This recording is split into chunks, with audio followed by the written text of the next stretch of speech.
Este es un video educativo para la materia de Psicopatología 1. El grupo está conformado por Daniela Guerra y Camila Vallas.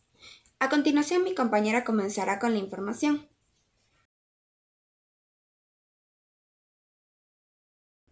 Hallazgos clínicos. El accidente cerebrovascular, o también conocido como ACV, se define como la aparición brusca de un déficit neurológico que se debe a una causa cerebrovascular. Se ha producido un ACV si los síntomas persisten más de 24 horas o se detecta una lesión permanente mediante técnicas de neuroimagen. Los ACV se clasifican en dos grandes grupos, isquémicos y hemorrágicos. Las secuelas neuropsiquiátricas de los ACV incluyen trastornos afectivos y cognitivos.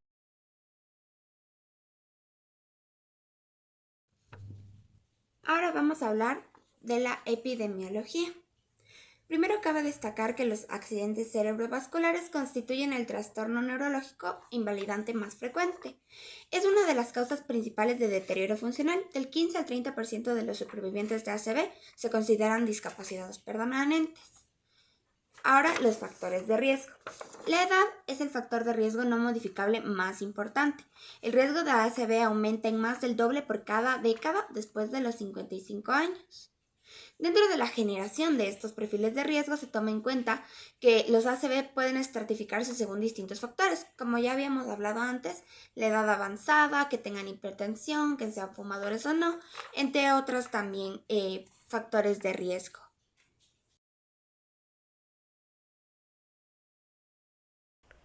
Varios mecanismos fisiopatológicos conducen al ACV isquémico. Trombosis, por la que se forma un coágulo dentro de una arteria y la bloquea. Embolia, en la que un coágulo se desplaza desde un origen lejano y se aloja en un vaso arterial. O lipohialinosis, en la que el estrechamiento concéntrico de las pequeñas arterias penetrantes resulta en infarto lacular. Los mecanismos trombóticos causan cerca de un 20% de los ACV isquémicos. Las embolias son el otro 20% y los infartos laculares suman un 25%. El resto se debe a trastornos más infrecuentes o su etiología es indeterminada. Por la amplia gama de causas, en ocasiones resulta útil dividir los ACV según su base anatómica. En primer lugar, hay causas cerebrovasculares de los ACV. La más frecuente es la ateroesclerosis de una arteria intra o extracraneal grande, que resulta en un ACV trombótico. Los ACV laculares también tienen un origen vascular, pero solo afectan a ramas pequeñas. La disección arterial es una causa vascular menos frecuente de ACV isquémico, pero debe tenerse en cuenta en pacientes de menos edad con un ACV, especialmente en aquellos con un trastorno predisponente, como síndrome de Marfan o traumatismo reciente de la cabeza o el cuello. El consumo de cocaína y metanfetamina puede causar ACV, probablemente secundario o vasoespasmo arterial, o arritmias auriculares agudas. Otras causas vasculares de ACV son infrecuentes, pero incluyen migrañas, displasia fibromuscular, inflamación, por ejemplo vasculitis cerebral, infección y trombosis.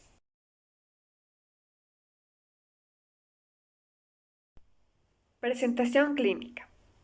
La presentación distintiva del ACV isquémico es la aparición brusca de un déficit neurológico focal.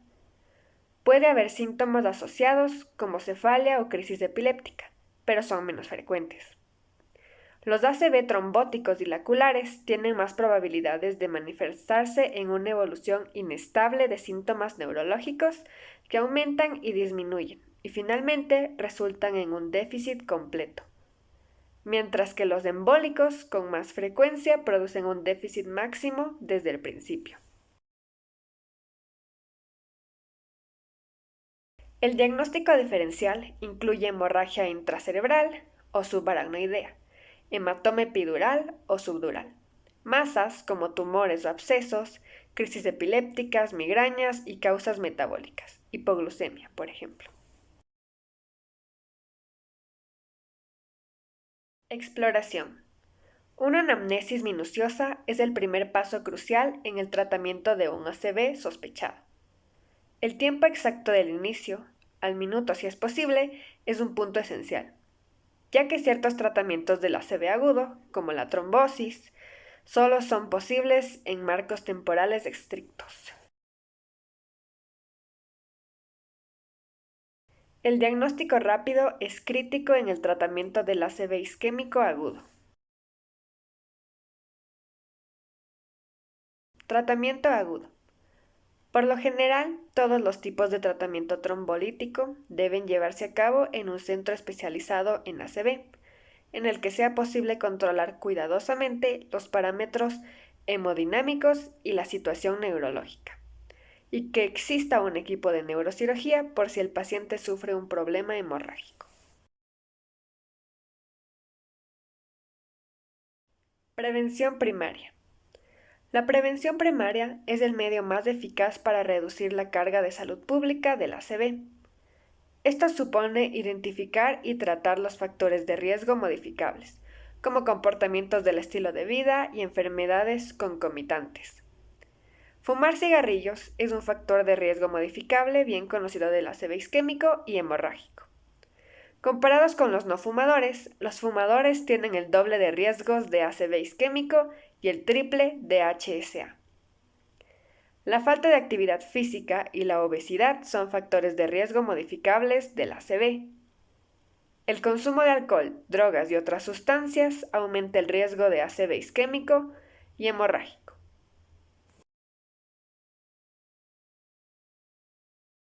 Prevención secundaria. El tratamiento antiagregante es un componente clave de la prevención secundaria. Pronóstico. La extensión del déficit y el grado de deterioro funcional son indicadores pronósticos importantes. Los factores pronósticos negativos también incluyen edad avanzada y presencia de múltiples enfermedades médicas concomitantes.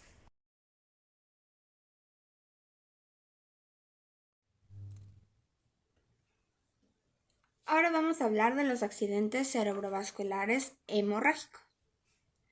Dentro de una perspectiva general, el ACV hemorrágico significa la aparición brusca de una disfunción neurológica debido a la rotura de un vaso encefálico. Estos ACV se pueden clasificar según la localización de la hemorragia o el presunto mecanismo de dicha lesión. Está en la hemorragia intracerebral. La hemorragia intracerebral o HIC hace referencia a una hemorragia parenquémica en el encéfalo que puede extenderse a los ventrículos o al espacio subaracnoide. Las HIC se producen con más frecuencia en la corteza cerebral, los ganglios basales, el tálamo, la protuberancia y el cerebro.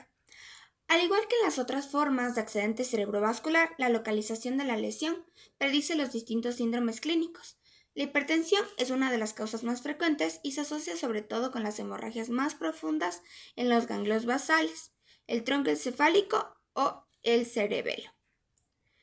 Luego tenemos la hemorragia subaracnoidea o HSA, que hace referencia al sangrado que tiene lugar por debajo de la capa de aracnoides de las meninges.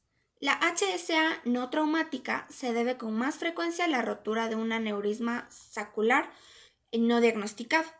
Esto puede suceder por una debilidad del desarrollo en la pared del vaso y en ocasiones se asocia con trastornos cognitivos congénitos. Dentro de las secuelas neuropsiquiátricas podemos mencionar que más del 50% de pacientes con un ACV han tenido cambios ya sea en su parte afectiva, en la parte del comportamiento o cognición. Además, las secuelas dependen del área donde se dé el ACV. Si la lesión se da en un área cortical, específicamente en los lóbulos frontales y en la región orbitofrontal, los síntomas que puede presentar la persona son desinhibición, cambio de personalidad e irritabilidad. Si el daño se da en el área cortical de los lóbulos frontales, en la región dorsolateral, la persona va a presentar disfunción ejecutiva, sobre todo problemas de planificación, organización y secuenciación. Si la afectación se da en el lóbulo frontal izquierdo, se va a presentar afasia de Broca, depresión post-accidente cerebrovascular, mientras que si se da en el lóbulo frontal derecho, la persona puede presentar disprosodia motora. Si el área afectada fueron los lóbulos temporales, tenemos que en el lóbulo derecho se puede presentar la alteración de la memoria a corto plazo, en el lóbulo izquierdo la alteración de la memoria a largo plazo y afasia fluida, y en ambos lóbulos alucinaciones, miedo episódico y cambios en el estado de ánimo frecuentes. Si el área afectada fue el lóbulo parietal, se puede presentar el síndrome de Anton.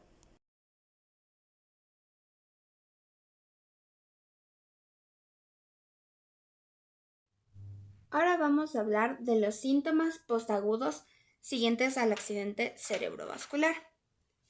Está primero la depresión postaccidente cerebrovascular. Este es el trastorno neuropsiquiátrico más frecuente después de un accidente cerebrovascular, con una tasa de prevalencia que oscila entre el 9 al 34% en los primeros 3 a 6 meses y un 30 al 50% en el primer año. Los factores de riesgo para el desarrollo de depresión post-accidente cerebrovascular son la depresión mayor previa, el deterioro funcional previo al accidente cerebrovascular, aislamiento social, que está incluido vivir solo, y posiblemente ser del sexo femenino. La etiología de la depresión post-accidente cerebrovascular es bastante incierta y tal vez sea multifactorial. La depresión en esta población resulta en ocasiones difícil de diagnosticar por muchos motivos, incluido el hecho de que a menudo se solapan los síntomas psiquiátricos y somáticos, como puede ser el cansancio. La depresión post-accidente cerebrovascular afecta de sobremanera al estado funcional y por tanto debe tratarse activamente, pero resulta difícil conseguir una remisión plena. También está la ansiedad post-accidente cerebrovascular. La ansiedad también afecta con frecuencia a la población de pacientes con ACV. Más del 25% de los pacientes con accidente cerebrovascular cumplen los criterios de trastorno de ansiedad generalizada, que a menudo coexisten con una depresión mayor. Las benzodiazepinas deben usarse con especial cautela, ya que pueden producir desinhibición o también toxicidad como ataxia y también sedación excesiva. Luego tenemos la demencia post-accidente cerebrovascular.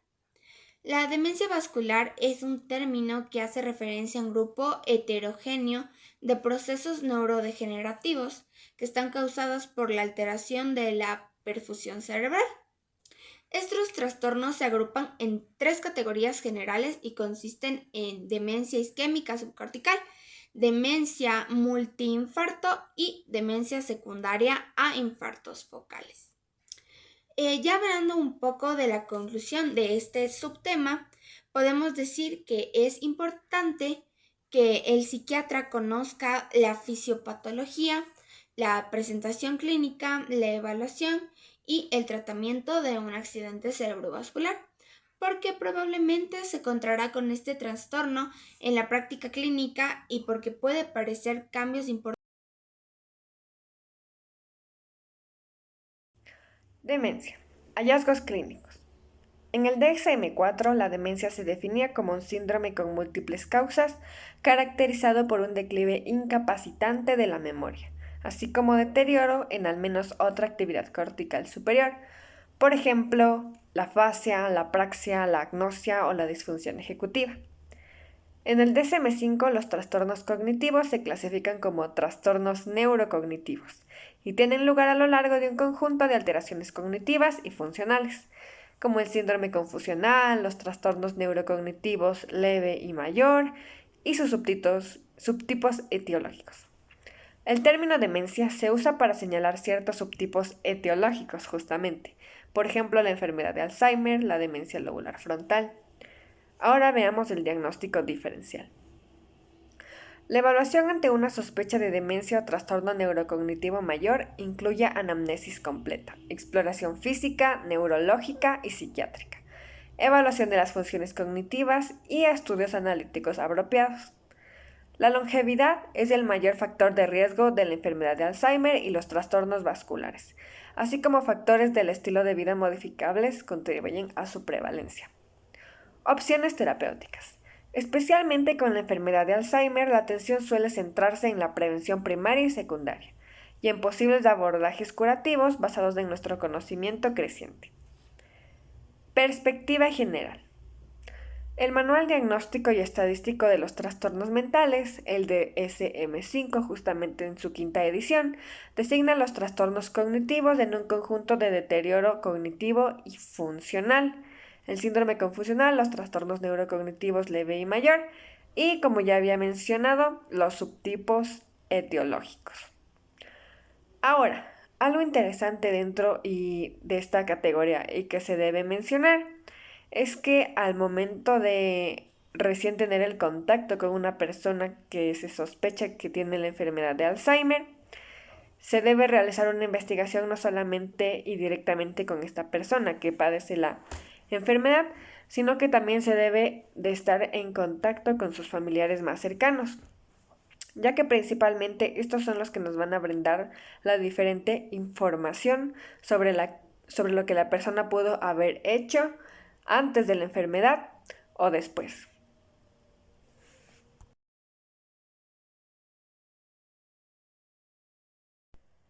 Epidemiología de la demencia.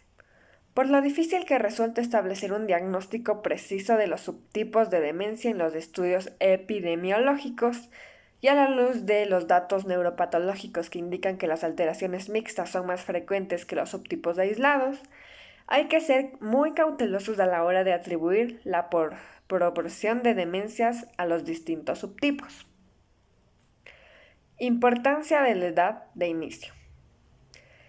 El inicio de la demencia tiene lugar con más frecuencia entre los 70 y los 90 años y resulta bastante infrecuente antes de los 40. Tanto la incidencia, es decir, el número de casos nuevos por año en la población, como la prevalencia, es decir, la proporción de la población con el trastorno, aumentan notablemente con la edad. La demencia es la causa principal de discapacidad en ancianos y previsiblemente la carga económica de la demencia es enorme.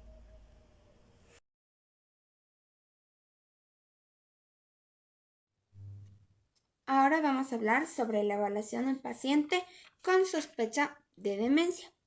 Los criterios diagnósticos de la demencia exigen que se haya descartado varios diagnósticos de confusión, especialmente depresión y síndrome confusional. Hay que destacar que un diagnóstico subyacente de demencia puede predisponer al paciente a sufrir síndrome confusional. Por este motivo, una vez tratado con éxito este síndrome, es necesario profundizar en la evaluación de las deficiencias cognitivas del paciente. El síndrome confusional se diferencia de la demencia en bastantes puntos importantes. Su inicio es típicamente agudo o subagudo. La evolución a menudo se caracteriza por fluctuaciones marcadas a nivel de conciencia y la atención se encuentran alterados. Otro punto es que la depresión también puede ser difícil de diferenciar de la demencia, especialmente porque las dos son diagnósticos que coexisten con bastante frecuencia. Además, la depresión por sí misma causa en algunas ocasiones cierto tipo de deterioro cognitivo. Con frecuencia al paciente no suele decir ni referir que tenga alguna deficiencia, habitualmente porque no es consciente de ellas. Esto se llama anosognosia. Lo ideal es entrevistar también a los familiares sin el paciente delante para que puedan ser lo más sinceros posibles. En la anamnesis hay que determinar la naturaleza de la presentación inicial, evolución de la enfermedad y también signos y síntomas posteriores a ella. La revisión por aparatos debe ser bastante extensa y tiene que incluir también preguntas sobre alteraciones del sueño y de la marcha, caídas, problemas sensitivos, traumatismo craneal y también incontinencia. La historia psiquiátrica puede apuntar a enfermedades concomitantes, también que pueden ser la depresión o también el alcoholismo, especialmente si existen episodios previos de enfermedades psiquiátricas. Dentro de los antecedentes familiares resultan útiles a veces para determinar el tipo de demencia que puede ser.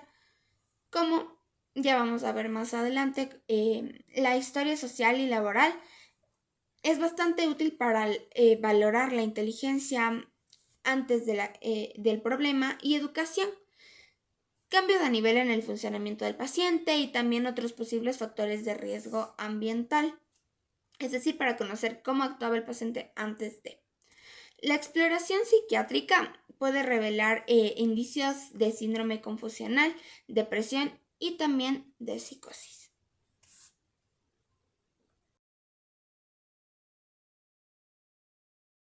Enfermedad de Alzheimer. Primero vamos a dar una descripción breve de lo que es la enfermedad de Alzheimer.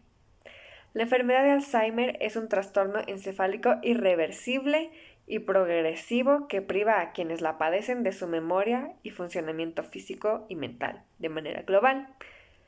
Además que hay que mencionar que en última instancia puede provocar la muerte. Ahora vamos a hablar acerca de la epidemiología de la enfermedad de Alzheimer. La enfermedad de Alzheimer es la causa más frecuente de demencia. El sexo femenino conlleva un riesgo mayor, incluso si se tienen en cuenta las diferencias de longevidad. Pero parte de la diferencia se compensa por el riesgo más alto de demencia vascular en los hombres. Muchos factores de riesgo, a excepción del sexo masculino, como la diabetes, la hipertensión, la aterosclerosis, incluso el tabaquismo, la hipercolesterolemia, la fibrilación articular, todos estos elevan el riesgo de la enfermedad de Alzheimer, además del riesgo de tener una demencia vascular. La inactividad física, la depresión, el tabaquismo, como ya se mencionó, y la hipertensión a temprana o media edad tienen una alta correlación con el riesgo de padecer la enfermedad de Alzheimer. Fisiopatología.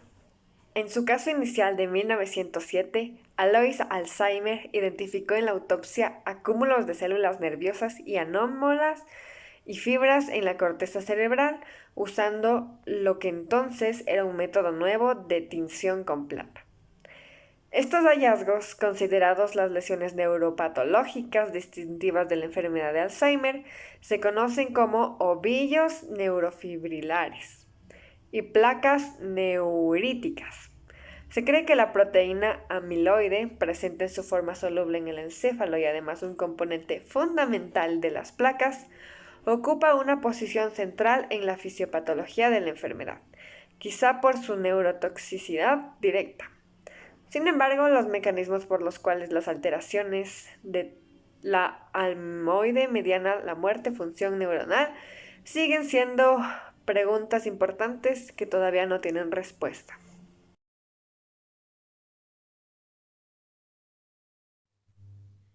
Los distintos tipos de demencia vascular representan aproximadamente un 20% de todos los casos de demencia, lo que la convierte en la segunda o tercera causa más frecuente. Su prevalencia es igual en hombres y en mujeres, pero la frecuencia podría ser mayor en hombres y especialmente en afroamericanos. Los factores de riesgo son similares a los cardiovasculares. No todos los factores de riesgo genético tienen la misma relevancia para las distintas formas de demencia vascular. Dentro de la fisiopatología hay varias causas subyacentes de la demencia vascular. Los accidentes cerebrovasculares de repetición o localizaciones específicas, es decir, provenientes del corazón o de la arteria carótida o trombosis locales de vasos intracraneales de mayor calibre, pueden provocar demencia vascular. Estas causas son las que guardan una asociación más estrecha con la entidad clínica de deterioro cognitivo leve. Las características clínicas y de diagnóstico de la demencia vascular tienen bastante variabilidad y dependen de la localización de las lesiones vasculares. Globalmente, las lesiones del hemisferio izquierdo tienden a causar problemas de lenguaje y las del hemisferio derecho, dificultades visoespaciales. Tanto el tipo de deficiencias cognitivas como la evolución temporal de las alteraciones cognitivas son variables. El tipo de síntomas cognitivos se verá afectados por las áreas encefálicas alteradas a lo largo del tiempo. Los problemas de memoria o estado anímico suelen ser una característica de presentación. A veces es posible distinguir el trastorno de memoria del correspondiente a la enfermedad de Alzheimer. El recuerdo espontáneo está afectado en ambas enfermedades, pero la memoria de reconocimiento está preservada con frecuencia en la demencia vascular, algo que no sucede en la enfermedad de Alzheimer. La apatía, la disfunción ejecutiva y la memoria relativamente indemne apuntan a un proceso isquémico de pequeños vasos.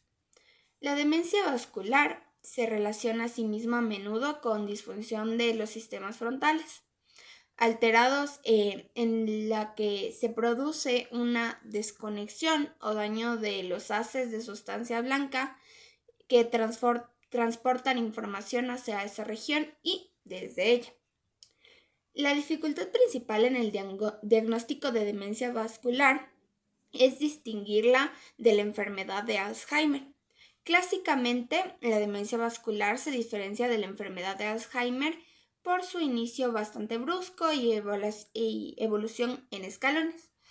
Además, la disfunción ejecutiva prominente y la memoria de reconocimiento preservada también indican que es demencia vascular. El tratamiento de la demencia vascular consiste en el control de los factores de riesgo vascular. Las manifestaciones neuropsiquiátricas, por ejemplo, la depresión o también la psicosis, son frecuentes en la demencia vascular y deben tratarse como corresponda.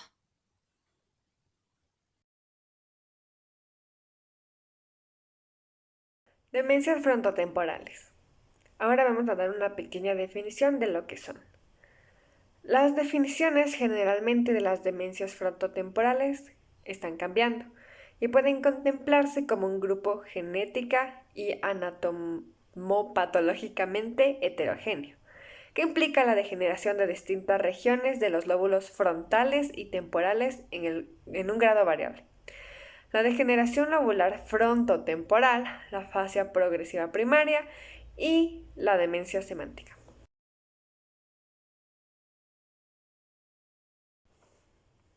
Epidemiología y factores de riesgo genéticos. La demencia frontotemporal tiende a manifestarse a edades más jóvenes que la enfermedad de Alzheimer típica. La mayoría de los casos aparece en personas menores de 65 años y es la forma más frecuente de demencia con inicio antes de los 60 años, con la mayoría de los pacientes debutando entre los 45 y los 64 años.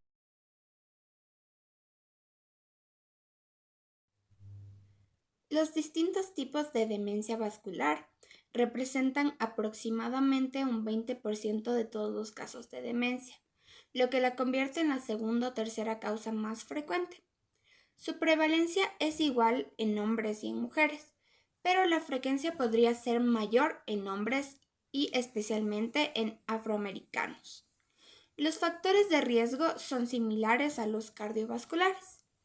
No todos los factores de riesgo genético tienen la misma relevancia para las distintas formas de demencia vascular. Dentro de la fisiopatología hay varias causas subyacentes de la demencia vascular.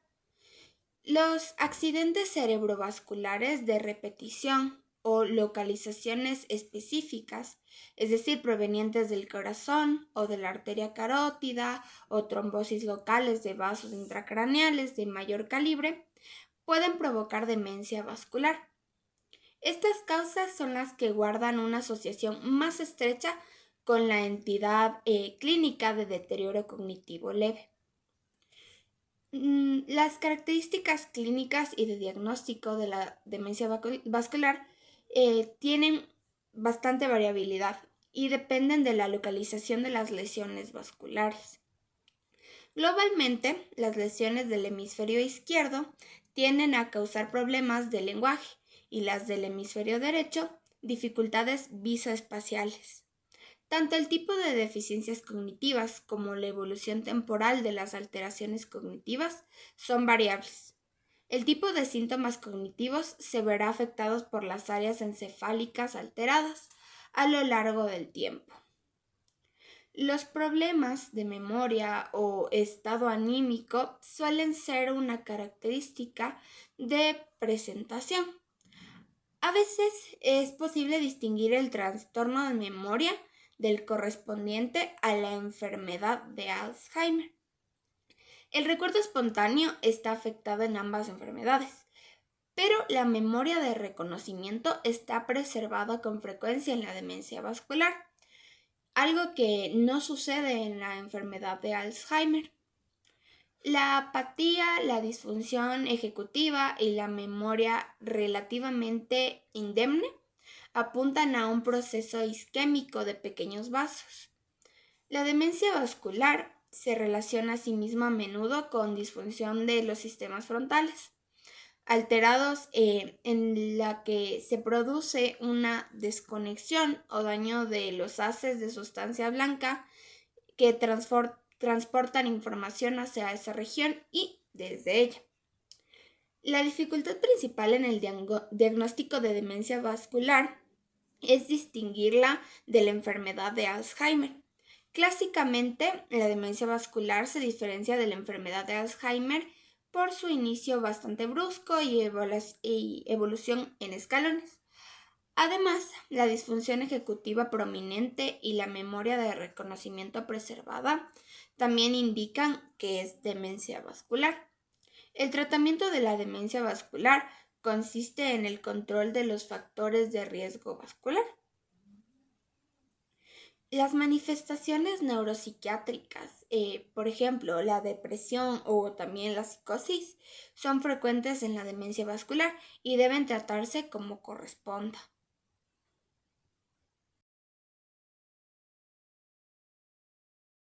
La parálisis supranuclear progresiva es otra demencia caracterizada por la presencia de manifestaciones cognitivas y conductuales junto con anomalías motoras, sobre todo específicas. Esta enfermedad tiende a aparecer en la mediana edad y es ligeramente más frecuente en hombres que en mujeres, a diferencia que de las otras demencias, por ejemplo, que hemos estado refiriéndonos. Además de los sistemas que coordinan el movimiento somático, los sistemas supranucleares encargados de los pares craneales también están afectados. Las características clínicas de esta enfermedad son los problemas progresivos de equilibrio y la marcha, resultantes en caídas frecuentes al inicio de la enfermedad, además de la pérdida progresiva del control, sobre todo voluntario, de los movimientos oculares, y además el paciente va a presentar dificultades cognitivas y conductuales progresivas. Estas personas suelen tener dificultades para abrir y cerrar los ojos, disartria, disfagia y una expresión facial fija similar a la sorpresa. También hay síntomas parecidos a los de la enfermedad de Parkinson, especialmente asinesia y rigidez axial.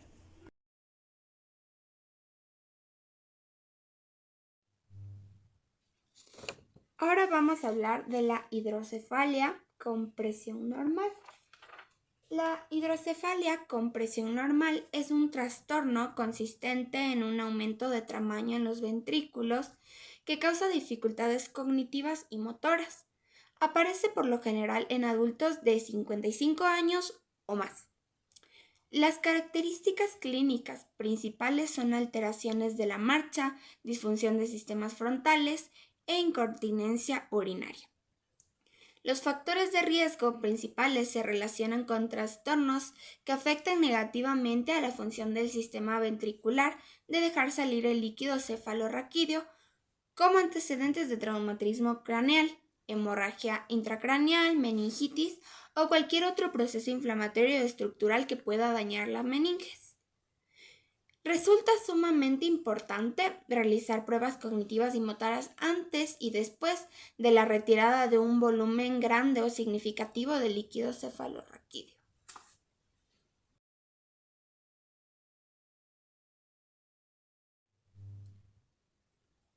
Ahora vamos a hablar de la demencia por cuerpos de Lewis.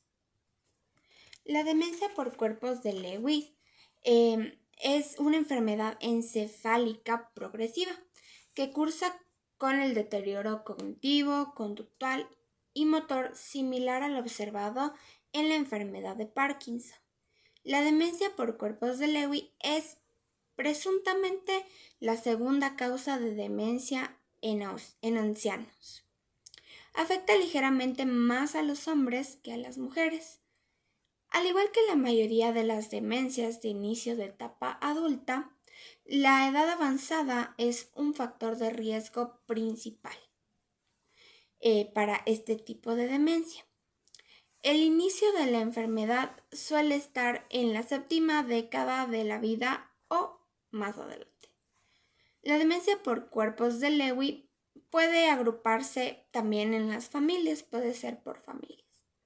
Los mecanismos por los cuales los cuerpos de Lewy causan disfunción y finalmente muerte neuronal son bastante inciertos, pero está claro que tanto el sistema neurotransmisor colinérgico como el dopaminérgico están gravemente afectados.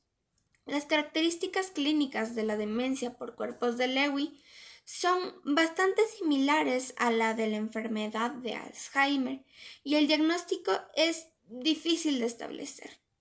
La demencia por cuerpos de Lewy se presenta típicamente con alteraciones cognitivas corticales y subcorticales y disfunciones visoespaciales y ejecutivas peor que las encontradas en el Alzheimer, con lenguaje y memoria relativamente preservadas.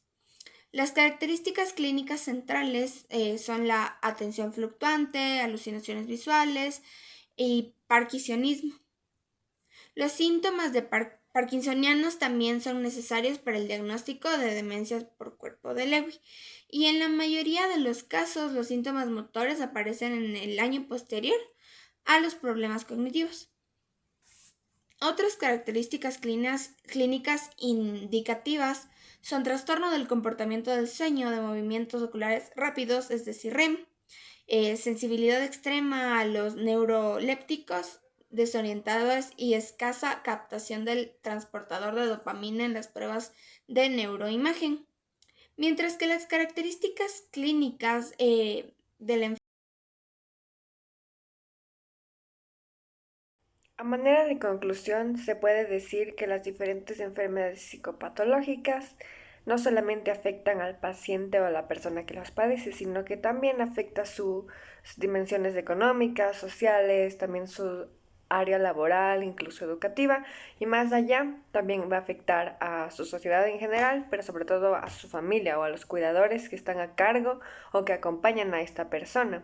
Entonces aquí entraría el rol de el psicólogo, tanto del neuropsicólogo, por el hecho de evaluar tal vez estos diferentes apraxios o agnosias que son síntomas o que aparecen como sintomatología para ciertas enfermedades específicas, o también para algunas áreas de la psicología, donde se le brinde apoyo psicológico al paciente, pero también apoyo a la familia, tanto para decirles cómo deben comportarse tal vez con esta persona que tiene una nueva enfermedad, cómo habituarse a esta nueva persona, tal vez cómo darles herramientas o actividades que faciliten a la persona que padece la enfermedad psicopatológica a tener una mejor calidad de vida.